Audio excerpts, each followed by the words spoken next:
Olá pessoal, a paz do Senhor a todos, aqui sou eu, Pastor Christian, mais uma vez. Estou aqui para que a gente possa ministrar hoje e estudar a segunda lição da nossa revista da Escola Bíblica Dominical, da PEC, PSC. E a nossa lição hoje, o tema é sobre Jesus, expressão visível de Deus. Irmãos, não estranha muito quando eu direcionar um pouco meu olhar para cá, porque nós ainda estamos sem a revista física ainda. Então eu estou usando a minha revista digital aqui no meu Note para que a gente possa vir aplicar. É a mesma revista, só que essa aqui é digital, está em PDF aqui no meu computador. Tudo bem? Então fica com a gente, pegue a sua Bíblia, pegue o seu material de anotação, marca-texto, caneta, lápis. Pega tudo isso, coloca aí perto de você, porque agora nós vamos estudar a palavra de Deus. O nosso texto áureo vai falar da seguinte forma lá em Colossenses, capítulo 1, o verso é o 15. Este é a imagem do Deus invisível, o primogênito de toda a criação. Perceba e observe os detalhes nessa lição. Este é a imagem do Deus invisível. Poderia ser esta, em outras versões está esta. O primogênito de toda a criação. Ele não está falando unigênito, ele está falando o primogênito. Tudo bem? Daqui a pouco a gente vai entrar na área da aplicação em cima desse texto também. A verdade prática diz assim: Jesus revelou na história humana como é o Deus invisível. A leitura bíblica em classe, ela está lá em Colossenses do capítulo 1, do verso 13 até o 17. Então você, junto com a tua classe, ou na sua casa mesmo, leia com muita calma, com muito detalhe, anote, sublinhe, marque, pegue seu marca-texto, cadê aqui o meu? Pegue seu marca-texto e anote embaixo, faça alguma anotação, marque com seu marca-texto um texto que você observe que tem algum fator um pouco com a observância mais interessante, busque na concordância, busque até mesmo na internet ou até mesmo numa Bíblia com uma melhor versão, para que você possa ter um melhor entendimento e confrontar essas informações para que não possa ter um texto afastado para se transformar em um pretexto para uma futura heresia. Tudo bem? De antemão também já quero te convidar a dar um likezinho aí no nosso canal e se inscrever para que as nossas lições aqui do canal Ministério Christian Nunes possam permanecer ativas aí no YouTube, para que mais pessoas possam ser alcançadas. Então não perde tempo não, compartilha, envia para alguém e faça também, seja um multiplicador desse ministério, desse trabalho, para que outras pessoas possam ter esse subsídio, que são muito importantes na nossa aplicação. Claro, eu subentendo que do momento que a gente temos dificuldade para poder ir para a sala de aula, então os professores vão para dentro da sala das pessoas, da casa das pessoas, dos alunos. Então você, como um multiplicador, tem a obrigação de fazer isso. Então me ajude a levar a palavra do Evangelho através da lição bíblica de EBD aqui da PEC a toda criatura, a todos nossos amigos e irmãos. Amém? Conto com você. Dá um joinha, deixa um like aí, se inscreve, ou se você já se inscreveu, compartilha com alguém que gosta de estudar, que tem interesse em fazer. Eu estou chamando essa lição aqui de um curso básico de teologia, porque praticamente ela vai fazer um esboço de todas as matérias. Tudo bem? Vamos lá? Posso contar contigo? Então tá certo. Deus te abençoe. Então já lemos aqui o tema da lição, que é Jesus, expressão visível de Deus. Observe, lá em João 4:24 diz que Deus é Espírito, ou seja, Ele é Espírito. Então o Espírito não é uma forma física. Então vamos lá. Na Trindade, eu não gosto de falar essa palavra, porque essa palavra nem bíblica é, ela não está na Bíblia. Mas eu gosto de triunidade de Deus. A triunidade, porque é um Deus composto por três elementos, por três indivíduos. Quem são esses elementos? É o Pai, o Filho e o Espírito. O Pai é Espírito, o Espírito é Espírito, mas o Filho é a imagem física do corpo do Pai. Vamos explicar e esboçar em cima desse assunto para que a gente possa ter a melhor compreensão. O Pai tem um corpo físico? Tem. Aonde está a imagem desse corpo físico? No Filho. Tudo bem? a imagem do corpo do Pai está no Filho. A imagem do corpo do Espírito não está no Espírito, mas está no Filho. Então, essa divindade, quando está em harmonia junto, são Jeová, um só Deus. O Filho pode ser chamado de Jeová, e era Jeová no Antigo Testamento, porque era um mistério escondido, um mistério oculto. A gente vai estudar isso aqui hoje. Vamos falar um pouco desse mistério de Cristo, essa dispensação do mistério que muita gente não consegue entender, que é Cristo, que é o Verbo. Esse Jesus, esse nome Jesus, só foi exposto, só foi aplicado e só foi direcionado, o Yeshua, no Novo Testamento. Mas no Antigo Testamento, ele era Jeová, ele era o anjo do Senhor. Então a gente vai poder esboçar isso aqui com muito detalhe, muita riqueza. Deixa seu like, inscreva-se no canal e compartilhe essa aula com mais pessoas para que eles possam também serem impactados pela profundidade da palavra de Deus. Vamos lá! Então a leitura bíblica em classe está lá em Colossenses capítulo 1, o verso 13 até o 17. Então a introdução diz assim, ó: Jesus veio ao mundo para revelar o amor do Deus Pai. Vamos melhorar isso aqui?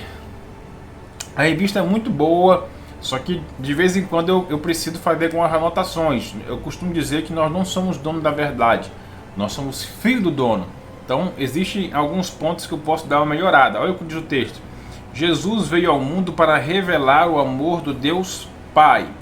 Jesus veio ao mundo para revelar o amor de Deus, não só do Deus Pai. Ele também veio revelar o amor do Espírito Santo, que é uma pessoa da divindade. O Pai é uma pessoa da divindade, o Filho é uma pessoa da divindade e o Espírito é uma pessoa da divindade. Então Jesus não veio só para revelar o amor do Pai. Jesus veio para revelar o amor de Deus, ou seja, a união desses três elementos, desses três indivíduos, desses três nomes da divindade. Jesus veio revelar o amor de Deus. Não foi só do Pai, foi também do Pai. Vocês estão aí? Dá um glória a Deus aí, irmão. Vocês têm liberdade a estar com a gente aqui na sala. Não precisa ficar quietinho não. Dá um glória a Deus aí. Vou sentindo aqui, viu? Ok? Vamos lá. E diz assim: Ele é a representação visível do Deus invisível. Ok? Através do milagre da encarnação, ele tomou forma de homem. Desse modo, Jesus deu expressão aos tributos de Deus. Ele disse: quem me vê, a mim vê o Pai. Porque Jesus é a imagem pré-definida do Pai. Jesus é a imagem, é a exposição, é a imagem que Deus tinha guardada e preparada nele. Vamos lá em João 1,16. Perdão, 1,18. Pega a sua Bíblia aí. João 1,18. Pra vocês não acharem que eu estou brincando, né, irmão? Olha o que diz aqui João 1,18. Tá com a sua Bíblia aí? Deus nunca foi visto por alguém. Por que ele nunca foi visto? O Deus, a unidade geral, porque é um espírito, ok? O Filho unigênito que está no seio, este o fez conhecer. O que João está falando? O que o texto está falando aqui? Observe. O Filho, ele estava guardado desde a eternidade no seio do Pai. Olha o que o texto diz: Deus nunca foi visto por ninguém. O Filho unigênito do Pai, esse o fez revelar e estava guardado no seio do Pai. É isso aqui, ó. Esse aqui é o Filho. E no meio do tempo do Kairos, na habitação de Deus, lá no Éden celestial de Deus, no trono de Deus, os anjos não sabiam quem era Cristo. Os anjos não sabiam quem era o Filho. Os anjos nem tinham ideia de que o nome seria Jesus, o Yeshua. Ninguém sabia disso. Mas o Pai estava com o Filho. Essa imagem pré-definida guardada aqui dentro do seio, do coração do Pai. Estava aqui, ó. Aqui dentro, Cristo já pré-existia. Cristo, o Filho, ele não foi uma imagem criada. Deus não criou, ele já pré-existia. Eu falei isso aqui na última aula que a gente ministrou, que Deus ele não existe. Calma, vou explicar. Deus ele não existe porque tudo que existe tem uma pré-existência. E Deus não pré-existiu. Ele é. Então, observe, entenda isso. Deus não existe. Deus é. Então, de acordo com 2 João 1,18, o Filho estava guardado no seio do Pai para ser revelado na dispensação do mistério oculto que estava no seio do Pai, dentro do Pai. Então, aqui está aqui o Filho. Vamos supor que isso aqui é Jesus, está dentro do seio, guardado. Então, o Pai está no trono, o Filho está aqui dentro. E o Espírito Santo está onde? Nas rodas do trono. Está lá em Ezequiel, irmão. Para de graça. Ezequiel vai falar tudo isso aí. Lá em Isaías também. O Espírito Santo estava nas rodas do trono. O Filho estava dentro do seio do Pai. E o Pai estava presente no trono. Porque era um ambiente espiritual. Você está conseguindo entender isso, irmão? Então dá uma glória a Deus aí. Dá um like. Compartilha essa aula com mais alguém. Observe. Essa imagem de Deus na pessoa de Jesus, ela foi tão importante que teve uma vez que Jó, ele desafiou Deus, que Deus não teria como, eu acho engraçado esse texto, que Deus não teria como ter a experiência que ele estava tendo. Eu até separei esse texto, deixa eu ver aqui onde é que está. Jó capítulo 10. Perdão, deixa eu ver um pouco de água. Jó capítulo 10, verso 4, diz assim: tens tu por... Irmão, olha o Jó está apertando Deus aqui. Tens tu porventura olhos de carne? É uma pergunta. Vês tu como vê o homem?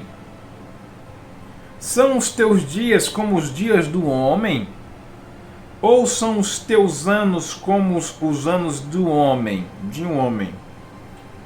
E para te informares da minha iniquidade e averiguares o meu pecado. Olha só o que Jó está falando aqui para Deus.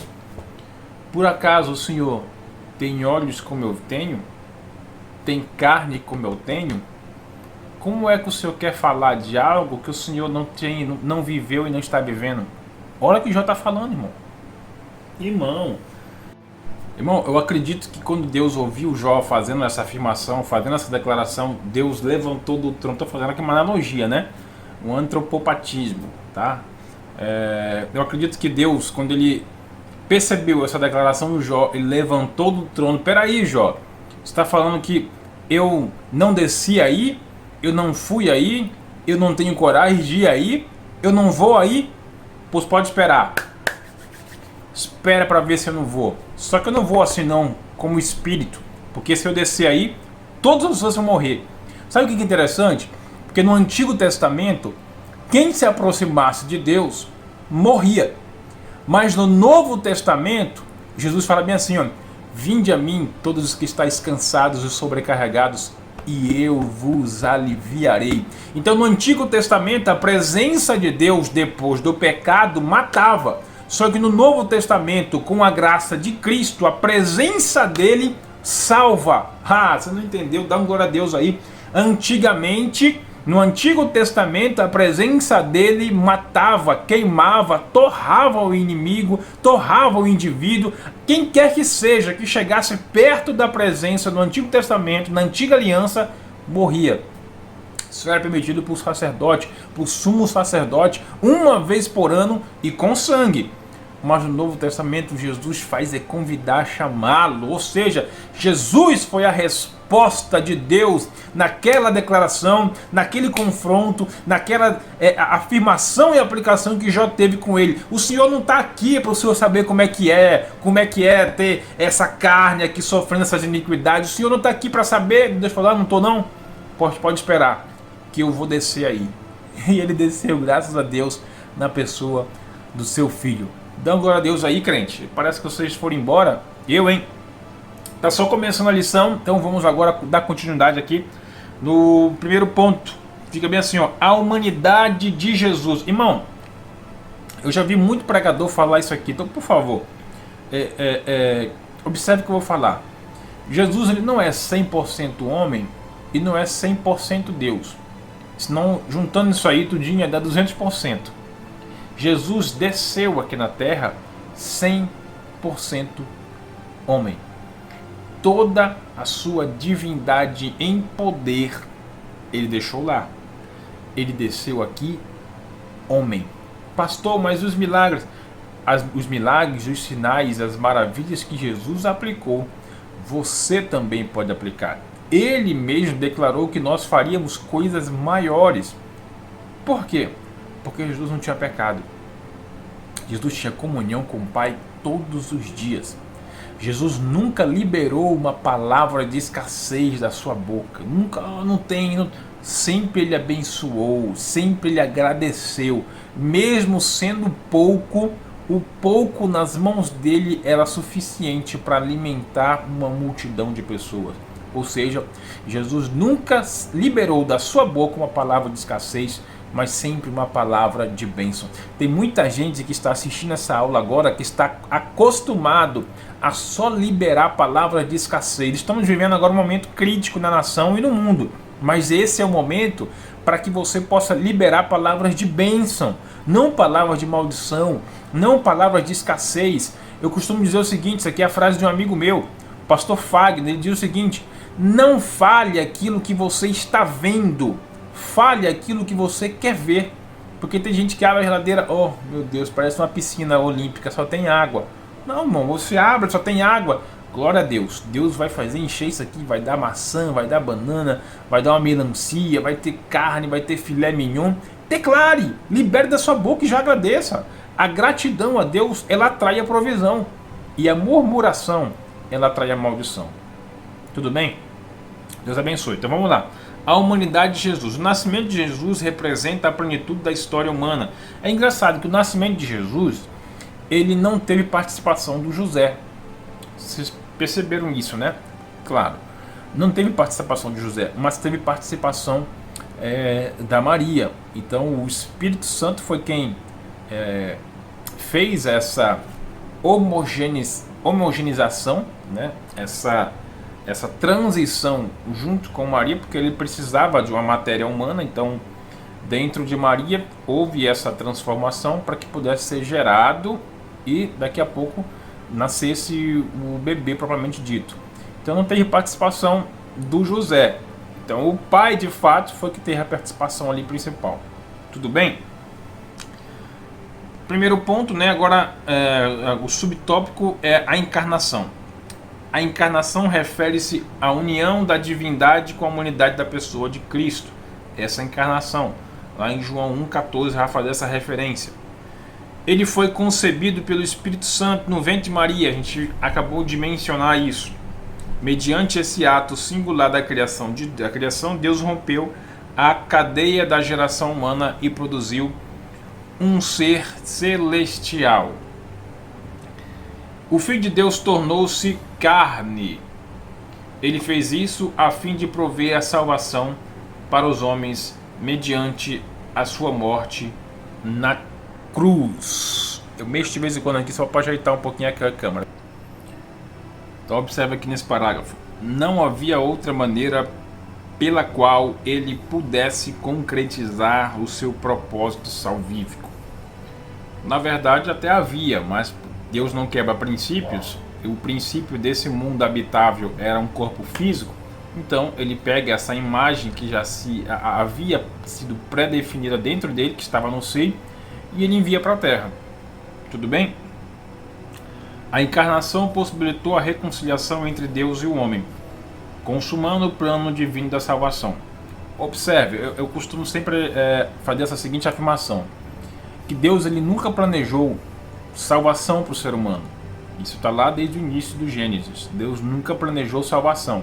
O que Deus preparou, o que Deus planejou sempre foi governo, foi domínio, não salvação.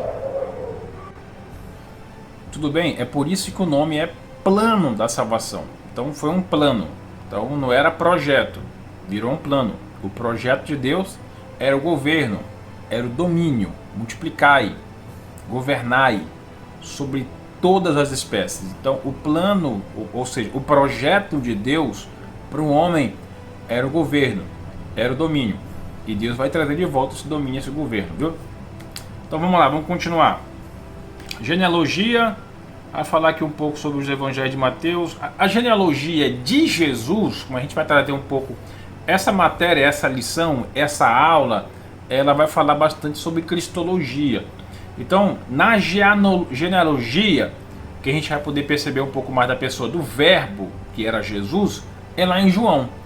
Então o texto diz aqui no tópico 2 do primeiro ponto: os evangelhos de Mateus e Marcos traçam uma árvore genealógica de Jesus. Mateus acompanha a sua linhagem até a volta de Davi, e daí retrocede até o patriarca Abraão. Ele queria provar que Jesus era da linhagem de Davi e herdeiro do trono, rei de Israel e também descendente de Abraão, o filho da promessa e abençoador de todas as famílias da terra. Lucas acompanha a linhagem de Jesus até a volta de Adão. Até Adão, quer dizer. De volta até Adão. O propósito era enfatizar o fato da experiência humana de Jesus. A genealogia de Mateus é em parte diferente de Lucas. Lucas ele sempre vai detalhar um pouco mais de detalhe. Lucas era um médico formado no período no ambiente do Egito.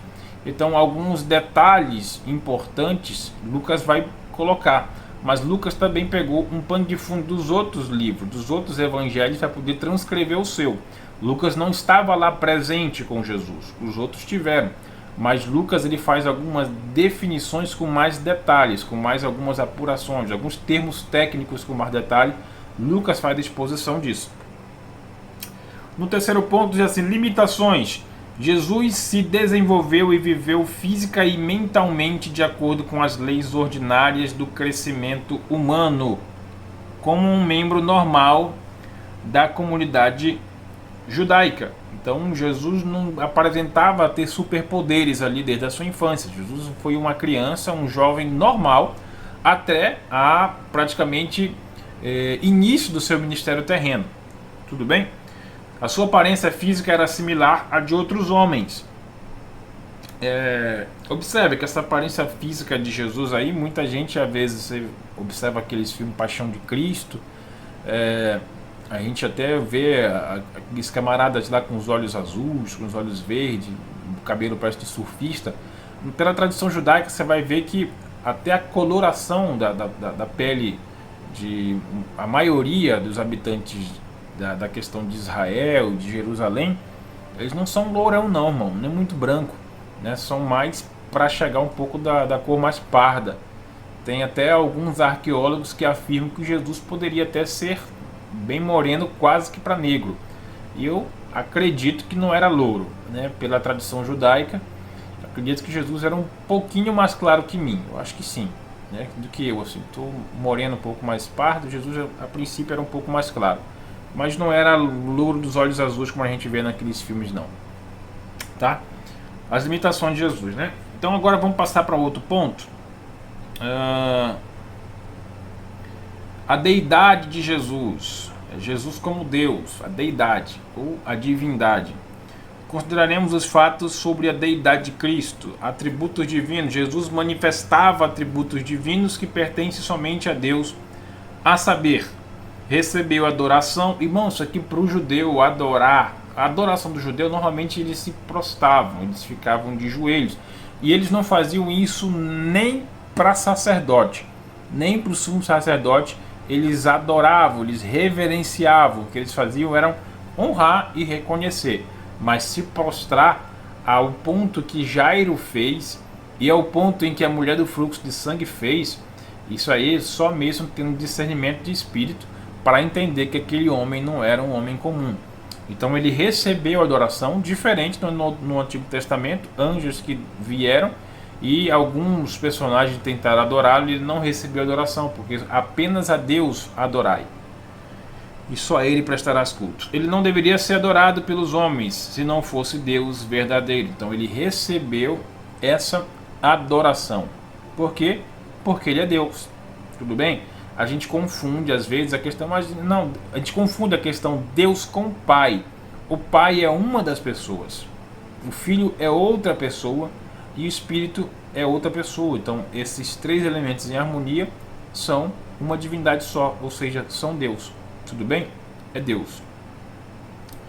Perdoou os pecados, exercia o direito de doar, de dar a vida eterna, isso somente Deus poderia fazer. Devolveu a vida às pessoas e exerceu o direito de julgar. Só Deus tem esses atributos divinos. Então, Cristo, de fato, ele não estava fazendo duas caras, não eram dois personagens, ele veio de fato mostrar qual que era o seu ministério terreno, que era na pessoa de Deus na terra. Enquanto muitos homens hoje querem ser Deus, Deus veio para a terra para ser homem. Isso para a gente já é um confronto, para que a gente possa entender a importância do ministério de Cristo aqui na terra. E em relação aos atributos naturais, aqui no segundo tópico, essa questão é muito interessante, porque há um pano de fundo muito importante que às vezes a gente acaba aqui não percebendo com relação a esses atributos naturais, que a gente normalmente só pega que já é de costume, onipresente, onipotente, onisciente, eterno, mas é muito além disso. Então, o pano de fundo para que Jesus tivesse alguns atributos naturais aqui na terra foram dois elementos. Quais são esses? Humilhação e humildade. Pastor, para de graça. Irmão, a base dos atributos terrenos de Jesus foi humilhação e humildade. Dois elementos com a letra H, né? Mas foram. Eu fiz uma pequena anotação aqui para que a gente pudesse ter uma menção do que é ser humilde. Muita gente acha que humildade é o camarada que não tem dinheiro, ou que é pobrezinho, ou que anda com as canelas sujas de poeira, um lado da chinela de uma cor, o cabrecho da outra cor. Enfim, isso não é humildade. O povo mais humilde. Que povo mais humilde, irmão? Tem gente que não tem dinheiro na carteira e é arrogante que só. Assim como tem gente que tem muito dinheiro e apresenta uma humildade. Então a humildade é comportamental, é o comportamento do indivíduo, são valores que tem dentro dele, não é o que está dentro da carteira, nem a falta dele. Então o que quer dizer? O que é essa humildade bíblica que Jesus bateu no peito e falou, eu sou manso e humilde? O que é essa humildade? Vamos lá, humildade é ter, poder e saber e viver como se não fosse o único a ter. Jesus tinha essa humildade. Jesus tinha essa humildade. Ele tinha, ele sabia e ele vivia aquele comportamento que ele sabia que não precisava mexer, porque ele não era o único a ter aquilo. E a humilhação é a chave de tudo, pois ele podia, porque ele tinha poder, né? Ele tinha poder, ele era onipresente, ele sabia porque ele era onisciente, e essa humilhação representava um trato entre a divindade, ou seja, entre o Pai e o Filho, que aconteceu lá em Hebreus capítulo 1, de 4 a 6. Havia um trato entre eles, para que Jesus não apresentasse os atributos, os poderes divinos aqui. Havia um trato entre eles, Hebreus capítulo 1, de 4 a 6. E para que o Filho não usasse os atributos pessoais como Deus, quando ministrasse sobre os homens. Isso foi combinado e pactuado entre eles, segundo o que lemos lá em João capítulo 5, 19 até 20. Então houve um trato, houve um acordo entre eles para quando Jesus descesse aqui. A gente costuma dizer porque ele deixou a sua glória lá, mas não foi bagunçado assim. Teve todo um fluxo, teve um trato, teve um pacto entre o Pai e o Filho. Tudo bem? Vamos dar continuidade aqui em cima da lição que a gente está. Então ele vai falar um pouco sobre a onipotência. É claro que você já sabe o que é isso. A onipotência é porque ele tem todo o poder.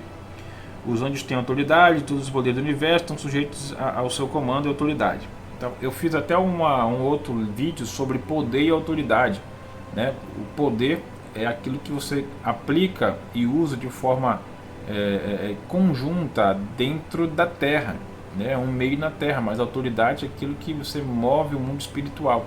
Tem gente que tem poder, mas tem gente que tem autoridade.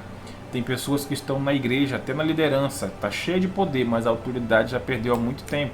Então pessoas que estão lá na frente abrindo o portão, abrindo a porta da igreja, limpando as cadeiras, e a autoridade está nela, a gente nem percebe.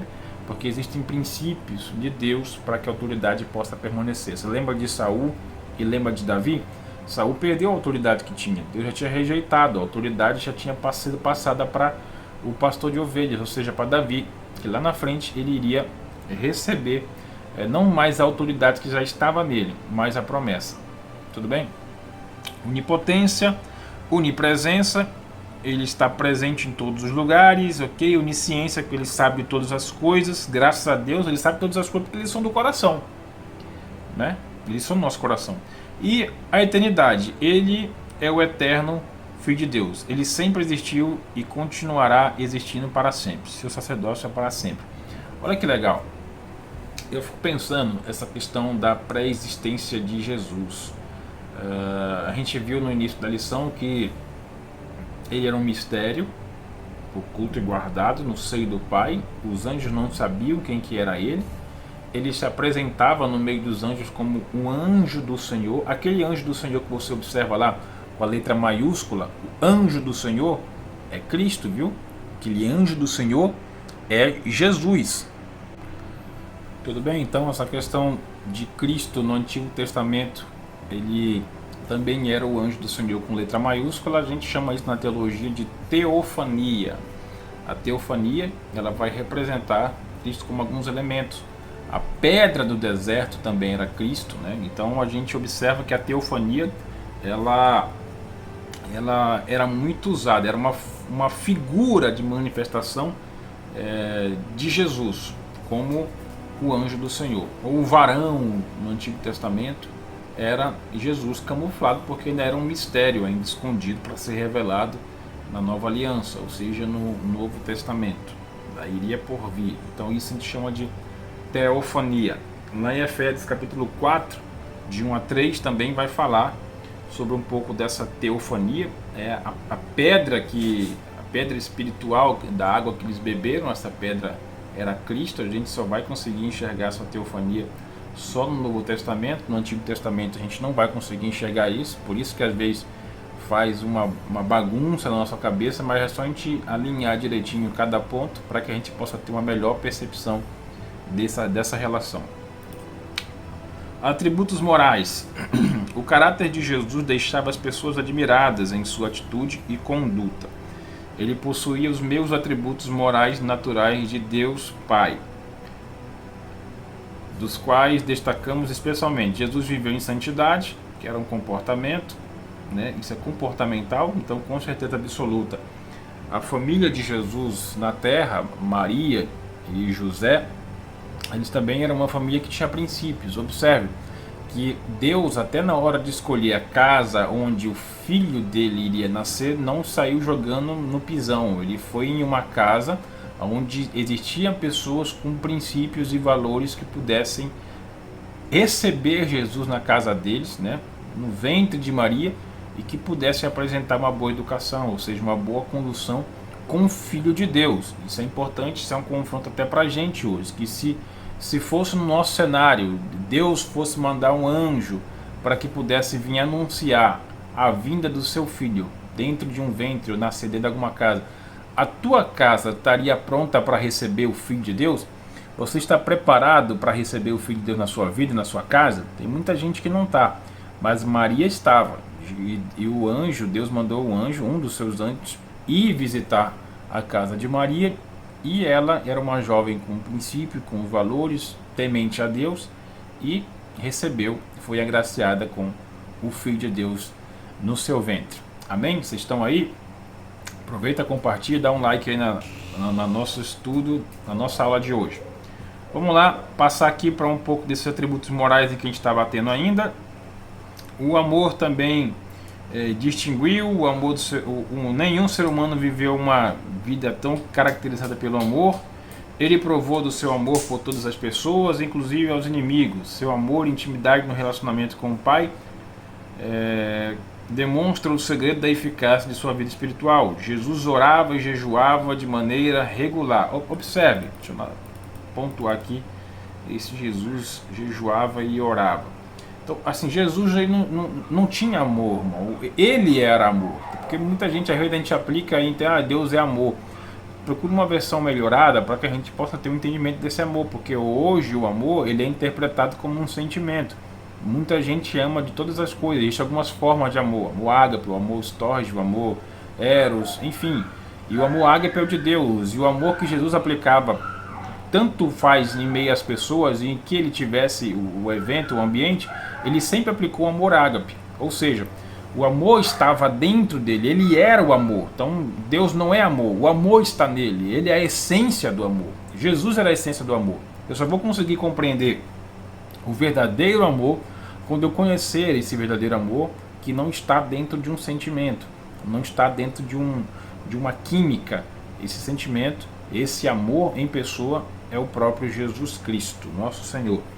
E aqui no segundo último parágrafo, de Jesus orava e jejuava de maneira regular e por longos períodos de tempo. É interessante essa questão da oração de jejum de Jesus, porque Jesus não orava por tempo, Jesus não orava por horário, Jesus orava em dias, né? Ele orava e jejuava. Teve uma vez que ele pegou o discípulo e falou assim: poxa, vocês não podem ficar nem orar comigo por 1 hora? Então ele estava dando pelo menos já uma média de quanto é que é uma oração mínima. 1 hora. Nem por 1 hora vocês aguentam orar, interceder, nem por 1 hora. Então 1 hora para Jesus é fichinha. Então ele já deixou aí uma média de quanta gente também poderia orar. Porque às vezes a gente ora só 5, 10 minutos. Mas Jesus deixou uma menção ali, pelo menos 1 hora, né? E jejuar para Jesus era prática. Não foi só no deserto que ele jejuou, mas o jejum de Jesus era um jejum bíblico. Não era um jejum que a gente faz por dieta, por horário. Vou jejuar das 8 até as 9, vou jejuar de celular, vou jejuar de arroz, vou jejuar de carne. Não existe jejum parcial. O jejum é de dias. Você nunca vai ver na Bíblia jejum, jejuou de meia-noite a meio-dia, de meio-dia a 6 da tarde. Não existe esse jejum. Esse jejum bíblico é de dias. É de dias, 40 dias, tantos dias. Esté jejuou, o fulano jejuou. Não é de horários, são dias. Os jejuns da Bíblia são de dias. Tudo bem? Vamos lá. Agora no terceiro ponto é as obras de Jesus. Se a gente fosse descrever as obras de Jesus aqui, irmão, a gente tem que pegar uma bibliografia, preparar uma aula de 2 horas. Eu já estou chegando no final dessa live, dessa aula aqui. As obras de Jesus são morte, ressurreição, ascensão e exaltação. A sua morte nós conhecemos. A morte de Jesus Cristo foi diferente da morte de qualquer outro homem, a saber, ponto A, foi inteiramente voluntária. Observe que a morte de Jesus, ele se entregou. Ele se entregou. Jesus não se suicidou querendo morrer. Ele entregou-se, foi o sacrifício vivo. Ou seja, no Antigo Testamento, para que houvesse pelo menos a cobertura de um pecado, era necessário um cordeiro que fosse sem mancha, sem mácula, o melhor que tivesse, matasse, e aquele sangue era só chaspicadozinho, era só colocado numa esponjazinha e jogado em cima do povo.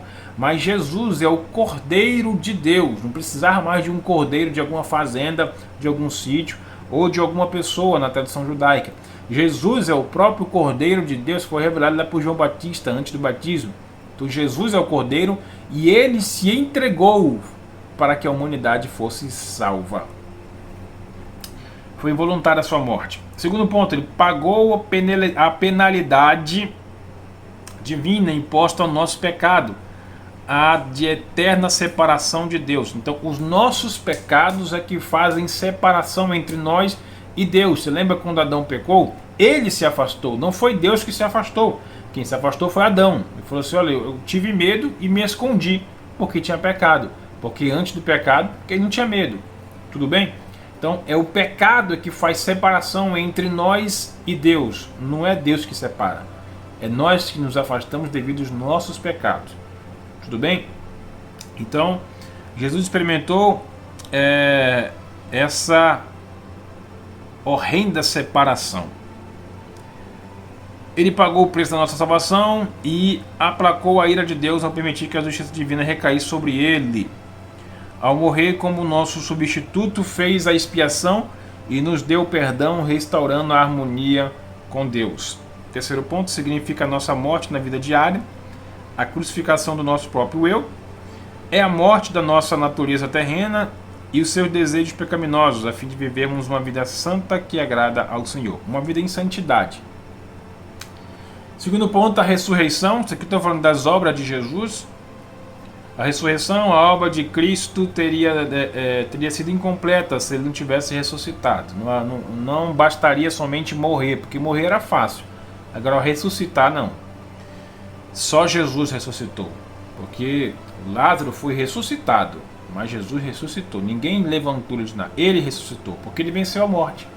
E detalhe, ele não tinha pecado. Esse fato marcou o término da sua obra salvadora, tornando o evangelho distinto de todos os outros credos religiosos. Nenhum credo religioso vai ter um elemento que ressuscitou. Todos estão mortos. Buda está morto, Maomé está morto, todos estão mortos. Mas se você for em Jerusalém, você vai ver que a tumba está vazia. Ele não está lá, porque está vivo. Ele não está lá. Nenhuma religião pode dizer que seu fundador deixou o túmulo vazio. Só Jesus fez isso. Terceiro ponto, sem a ressurreição, a morte de Jesus não teria a menor significação. Seria insignificante, pois foi através dela que mostrou a eficácia de sua morte, sendo esta a pedra angular da fé cristã. Quando Deus ressuscitou, mostrou que a sua morte, como substituto do pecado, foi aceita. A morte de Jesus, como um cordeiro, foi aceita por Deus, pelo Pai. Tudo bem? Outro ponto aqui, o terceiro, que é a ascensão de Jesus e exaltação lá. Cristo ascendeu ou retornou ao céu após 40 dias de ministério. Depois da morte ainda ficou umas 40 dias, inclusive até comeu com os discípulos. Esses eventos são o começo da exaltação do Senhor. Ele foi elevado a uma posição de honra e glória, à mão direita do Pai, o que lhe cabia por direito. Agora no céu, está presente em todos os lugares. Ele é o objeto ideal de adoração de todas as pessoas. Então não precisa ter um ídolo para poder adorar. Nós temos uma imagem, e a imagem é de Jesus. E essa imagem de Jesus não está mais num gesso, num objeto palpável. Essa imagem de Jesus, que é o verbo, é o logos de Deus, está na palavra. Se Jesus ascendeu aos céus, ele continua ainda falando através da sua palavra. Então você não precisa ficar correndo atrás de qualquer outra coisa para usar como ídolo, uma imagem palpável. O povo de Israel também fez muito erro em querer isso, né? O povo que saiu do Egito fez um bezerro porque ele queria algo palpável. Na época de Saul, queriam um rei que eles pudessem enxergar. Mas a palavra de Deus é a própria afirmação do Filho dentro do Pai. Lembra que no jardim, lá no Éden, Deus, no seu trono, não saiu em busca de Adão e Eva que estavam escondidos atrás da árvore, mas foi a palavra que saiu, ou seja, aquela palavra, o verbo que saiu era o próprio Cristo. Então, a partir do momento em que Deus fala, é o Filho que sai da boca dele e vai ao encontro da gente. E esse encontro não está mais agora fisicamente aqui, mas ele está aqui, ó, na sua palavra. O verbo estava com Deus e o verbo era Deus. Então Deus está aqui na palavra, Deus está dentro do seu coração. Você não precisa ficar agoniado, querendo alguma coisa, um misticismo, ver uma cadeira balançar ou ter alguém para revelar algo para você.